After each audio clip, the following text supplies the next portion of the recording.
Baga nagaadhaan dhuftan ijoollee. Kun qophii sagantaa xaabitaa kan torbeetti gaafa sanbadduraa isiniif dhiyaatudha. Egaa qophiin kun barumsa macaafa qulqulluu gabaabaa, faarfannaa fi kadhannaa gabaabaa isiniif fidateetu dhiyaata. Egaa barumsi kun immoo kan inni qophaa'e ijoollee umuriin isaanii waggaa 10 fi isaa oliif ta'edha. Egaa barumsi kun akka inni isin eebbisuu, akka inni sagalee Waaqayyoo keessaa waa isin hubachiisuu abdii guddaa qabna. Nu waliin turaatii nu dhaggeeffadhaa. Waan deebitanii dhuftaniif immoo Waaqayyo isin haa eebbisuu. Egaa barumsi kun 8ffaadha. Waaqayyoon galateeffachaa har'as dhiyaanneerraa nu waliin tura. Tole egaa ijoollee, akkuma beekamu sagantaa keenya kadhannaa kadhachuudhaan walii wajjiniin jalqabna. Kana dubbisaatii anaa wajjiniin kadhadha. Waaqayyo qulqulluu sodaatamaa galatoomi. Tiksee keenya waan taateef eebbifami. Cubbuu keenya nuuf dhiisi. Sagalee kee nu barsiisi. Sagalee keetiin akka jiraannuu fi nu gargaari. Maqaa Gooftaa Yesuusiin si kadhanneerraatii. Ameen. Egaa ijoollee hin yaadattu yoo ta'e torbee lamaan darbee fi Yesuus tiksee gaariidha jenneetu walii wajjiniin baranne. Wangeela Yohaannis boqonnaa 10:11 irratti kan argamu luqqisii sagalee Waaqayyoo keessaa fudhanneetu isa Gooftaan Yesuus ani tiksee gaariidha. Tiksee gaariin hoolota isaaf lubbuu isaa dabarsee hin kennaa jedhee isa inni dubbate. Isarratti hundoofneetu torban lamaan darbeef sagalee Waaqayyoo barachaa turre. Torbanii isa gaafa jalqabaa baranne Gooftaan Yesuus tiksee gaarii ta'uusaa, tiksee jiran hundumaa ol caalaa tiksee gaarii ta'uusaa fi hoolota isaaf immoo lubbuu isaa dabarsee kennuusaa walii wajjiniin barannee turre. Torbee darbe immoo kan nuti baranne Gooftaan Yesuus ani tiksee gaariidha isa jedhee dubbate kanaa akkamittiin mul'isee, akkamittiin nuuf mirkaneessee isa jedhu walii wajjiniin baranne. Hin yaadattu yoo ta'e Gooftaan Yesuus yeroo biyya lafaa keessa ture namoota gargaaruudhaan, dhukkubsatoota fayyisuudhaan, namoota hidhaa adda addaarraa hiikuudhaan, akkasumas immoo cubbuu isaanii dhiisuudhaan akkamitti akka inni tiksee gaarii ta'e walii wajjiniin ilaallee turre. Egaa Gooftaan Yesuus dhugaadhumaanii waan godhu hundumaatiin keessumaa immoo lubbuu isaa nuuf fedhee dabarsee kennuudhaan tiksee gaarii ta'uusaa akka inni nuuf mirkaneessee walii wajjiniin barannee turre. Egaa ijoollee har'a immoo Waaqayyo tiksee kootii jenneetu walii wajjiniin barannaa. Waaqayyo tiksee keenya ta'uusaarraan kan ka'e eebbattiin eebbifamne yookiin waan gaarii nuuf ta'ellee walii wajjiniin baranna. Har'a kan nuti barannu macaafa faarfannaa boqonnaa 23 irraati. Boqonnaadhuma isaa guutuun isiniif dubbisaa. Maqaa Yesuusiin nan dubbisaa. Anaa wajjiniin dubbisaa. Waaqayyo tiksee kooti. An homaa hin dhabu. Inni marga lalisaa keessa akkan boqodhuun godha. Gara lagatti aara galfannaattis na geessa. Inni lubbuu anatti hin deebisa. Maqaa isaatiif jedhee daandii qajeelaarra na gaggeessa. Ani bowwaa dukkanaa'aa sodaachisaa keessa yoon adeemeyyuu hamaan anatti dhufa jedhee hin sodaadhu. Ati anaa wajjin jirta. Uleen keetii fi dhaabbanni kee ana in jajjabeessu. Utuma warri na cunqursan ilaalanii ati maaddii anaaf hin dhiyeessita. Mataa koos dhadhaa ejersaa hin dibda. Xoofoon koos guutee irra hin dhangala'a. Eeyyee bara jireenya koo hundumaatti gaarummaa kee fi arjummaan kee ana duukaa hin bu'u. Guyyoota kana hundumaafis mana Waaqayyoo keessaa nan jiraadhaa jedha. Ani takkaa dubbiseera ijoollee. Isin immoo amma yoon dubbisaa jedhe waan yeroo fudhatuuf booda dhaqaatii macaafa faarfannaa boqonnaa 23 kan Daawit barreesse hafuura Waaqayyootiin geggeeffame isa dhaqaatii dubbifadhaan isiniin jedha. Egaas keessatti Waaqayyoo tiksee kootii jenneetu walii wajjiniin baranna. Akkuma silaa dubbifannee turre Waaqayyo tiksee kootii ani homaa hin dhabuu jenneetu walii wajjiniin dubbisnee turre inni sila ijoollee faarfannaa 23 keessatti. Egaa namni Waaqayyo tiksuu homaa hin dhabu ijoollee. Homaa hin dhabuu yeroo jennu Waaqayyo bara jireenya isaa hundumaatti nama tiksu tokkoo fi waan nama sanaaf barbaachisu hin kennaafi akka jaalala isaatiitti. Waaqayyo namoota tiksuu fi waan isaan nyaatan, waan isaan dhugan hin kennaafi. Waaqayyo kanammoo yoo beektu ta'e seenaa saba Israa'el yeroo isaan biyya Gibxii ba'anii gara Kana'aanitti yeroo isaan galan karaa irratti yeroo isaan geggeesse Waaqayyo bishaaniif midhaan nyaata isaan nyaatan kennuufiidhaan dhugaadhumaan tiksee gaarii ta'uusaa Waaqayyo mirkaneesseera. Egaa namni Waaqayyo tiksuu waan nyaatu, waan dhuguu, waan ittiin jiraatu, waan uffatu, waan akkasii hin dhabu. Hundumaa ol immoo Waaqayyo dhugaadhaan tiksee keenyadha taanaan sagalee isaa nu jalaatii hin dhoksus, sagalee isaa nu jalaa hin fudhatus. Gooftaan Yesuus iddoo tokkotti maal jedhee? Namni nyaataaf dhugaatii duwwaadhaan utuu hin ta'in sagalee Waaqayyootiin hin jiraataa jedheetu dubbate. Egaa namni Waaqayyo tiksu tokko akkuma nyaatas dhugaatiis waan jireenya isaaf barbaachisu Waaqayyo isa tiksee isaa ta'e irraa argatu, akkasumas sagalee Waaqayyoo, ayyaana Waaqayyoo, hafuura Waaqayyoo immoo Waaqayyo irraa yeroo hundumaa hin argannaa jechuudha. Waaqayyo dhugaadhumaan tiksee gaarii waan ta'eef wantoota kana nutti hin hir'isu. Waaqayyo nu gargaara, kadhata keenya hin dhaga'a. Haala baay'ee keessatti nu gargaara. Egaa namni Waaqayyo tiksee isaa ta'e homaa hin dhabu jechuudha. Egaa Waaqayyo waan nuuf godhu tokko tokko immoo akka jaalala isaatiitti, akka fedha isaatiitti, yeroo mataa isaatiitti immoo unuuniif godha. Kanas yaadachuun barbaachisaadha. Ta'eesutu jiruu garuu namni Waaqayyo tiksee isaa ta'e homaa hin dhabu. Waaqayyo waan gaarummaa jireenya keenya keessatti hundumaa nuuf baay'isaa jechuudha.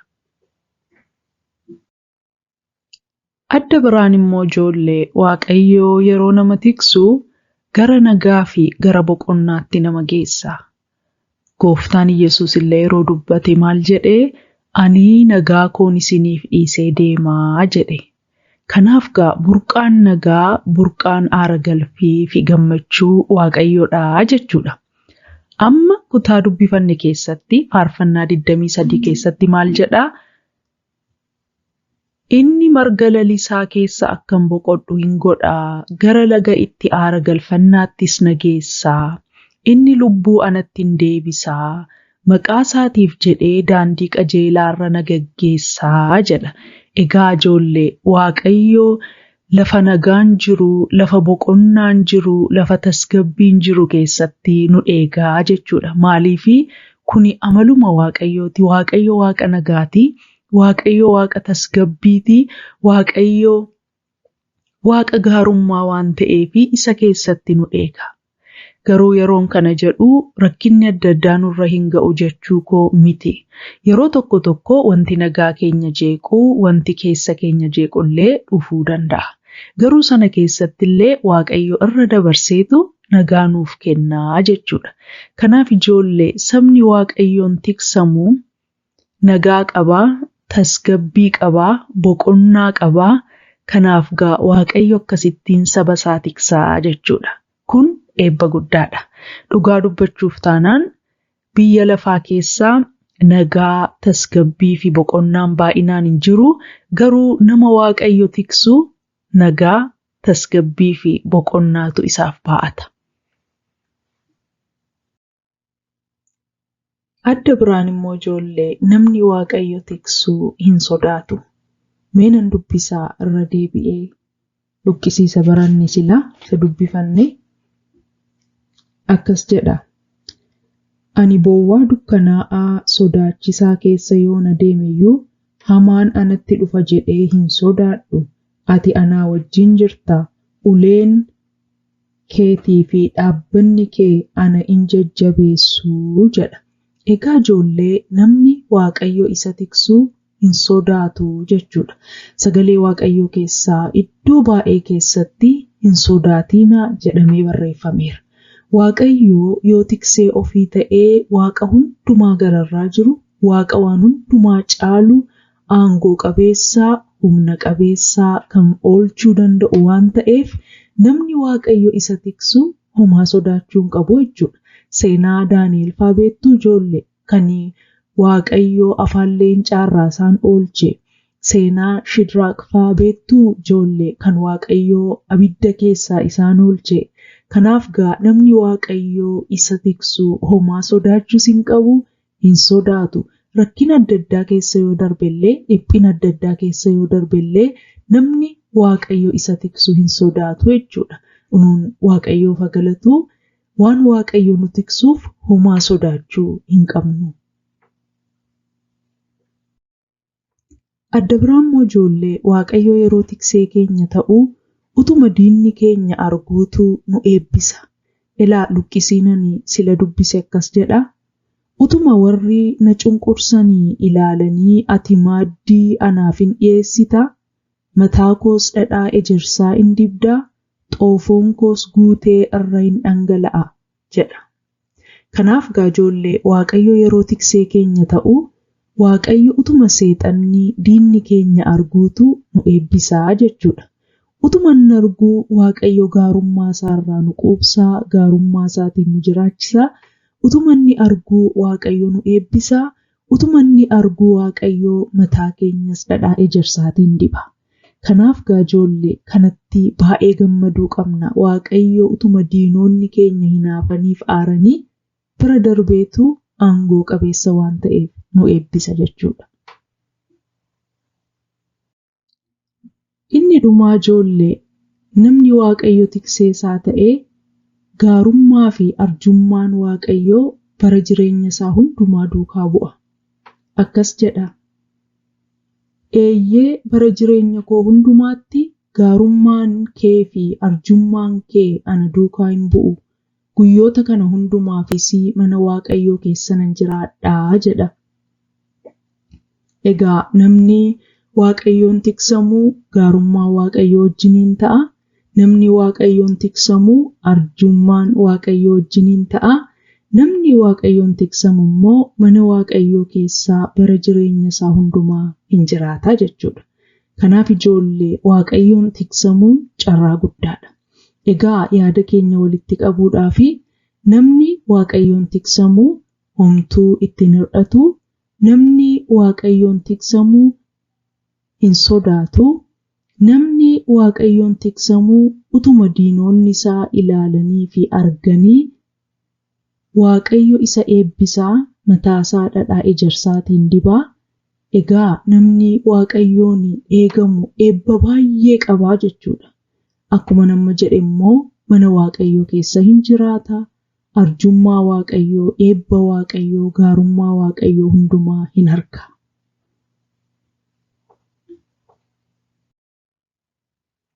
Egaa walumaa galatti dubbii barannee walitti qabnee ilaaluudhaaf Waaqayyo tiksee keenya waan ta'eef homaa immoo hin sodaannu.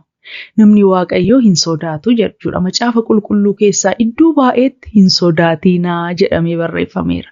Kanaaf gaanuun sodaachuu hin qabnu. Maaliif tikseen keenya Waaqayyo isa Waaqaaf lafa uume waan ta'eef anaaf isin homaa sodaachuu hin qabnu. Hamaan yoo dhufellee Waaqayyo tiksee keenya waan ta'eef sodaachuu hin qabnu jechuudha.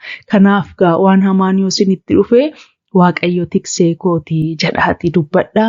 Waaqayyo tiksee kootii jedhaatii sagaleesaa isa faarfannaa 23 irratti barreeffame yaadadhaa. Kanaaf gaa unuun ijoollee Waaqayyoo homaa hin sodaannu jechuudha. Adda biraan immoo yoo waan hamaan illee nutti dhufe Waaqayyo irraa nu oolchaa jechuudha. Egaa barumsi keenya har'aa kanumadhaa. Waaqayyo tiksee kootii jennee egaa torban 3 walitti aansinee barannee torban isa jalqabaa Gooftaan Yesuus tiksee gaarii ta'uusaa, lubbuusaa dabarsee nuuf kennuusaa walii wajjiniin barannee, torban isa lammaffaa immoo Gooftaan Yesuus tiksee gaariidhaan jedhee isa dubbate dhugaadhumaan immoo tiksee gaarii ta'ee waan baay'ee nuuf gochuudhaan akka inni mirkaneessee walii wajjin barannee, har'a immoo namni Waaqayyo tiksu jireenyi isaa akkam akka ta'e walii wajjiniin barannee, akkam ta'ee namni Waaqayyo tiksu jireenyi isaa akkam ta'a jedhuuf immoo namni Waaqayyo tiksu boqonnaa argataa, nagaa qabaataa, Waaqayyo homaa itti hin hir'isu, akkasumas immoo rakkinni illee waan hamaan illee yoo dhufe Waaqayyo isa oolchaa jenneetu walii wajjiniin barannee jechuudha. Waaqayyo immoo utuma diinni isaa ilaaluyyuu isa eebbisaa jennee walii wajjiniin barannee, barumsi nuun har'aaf qabnu ijoollee kanuma irratti raawwataa. Waaqayyoon baay'iseen galateeffadha. Baay'ee gammadeera ani, isinis gammaddaniittu jedhee yaada. Torbee dhufu immoo kan nuti barannu barumsa adda biraa fidanneetu dhufna. Waa'ee Waaqayyoo, amaloota Waaqayyoo itti fufneetu baranna.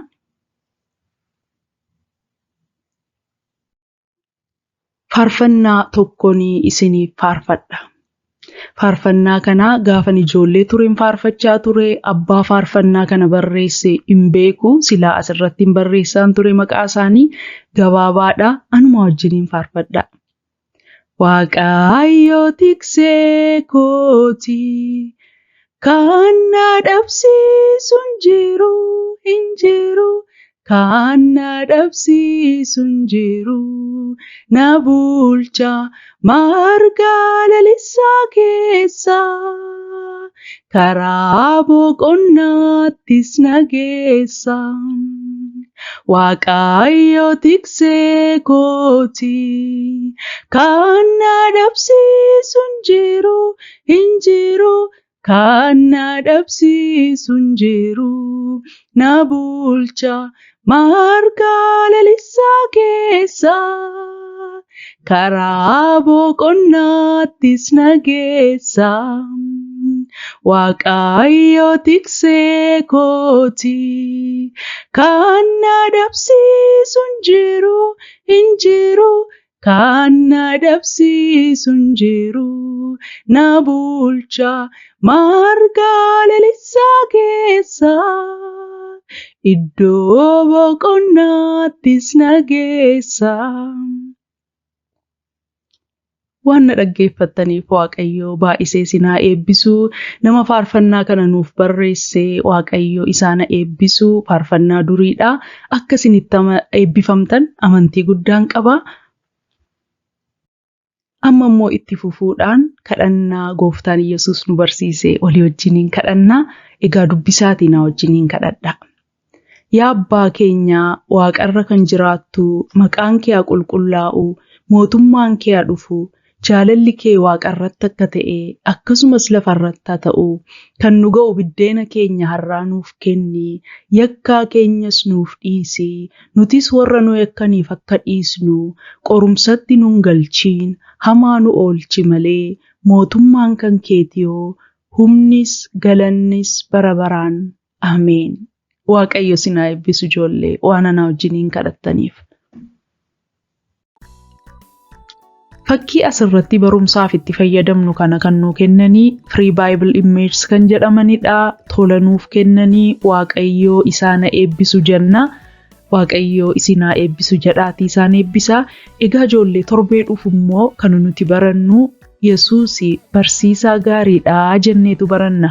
Macaafa qulqulluu keessaa Wangeela Maatiyos keessatti barreeffamee jiru isarratti hundoofneetu Yesuus barsiisaa gaariidha jenneetu walii wajjiniin baranna. Ammasitti nagaa Waaqayyoo keessa jiraadhaa. Nagaan tura.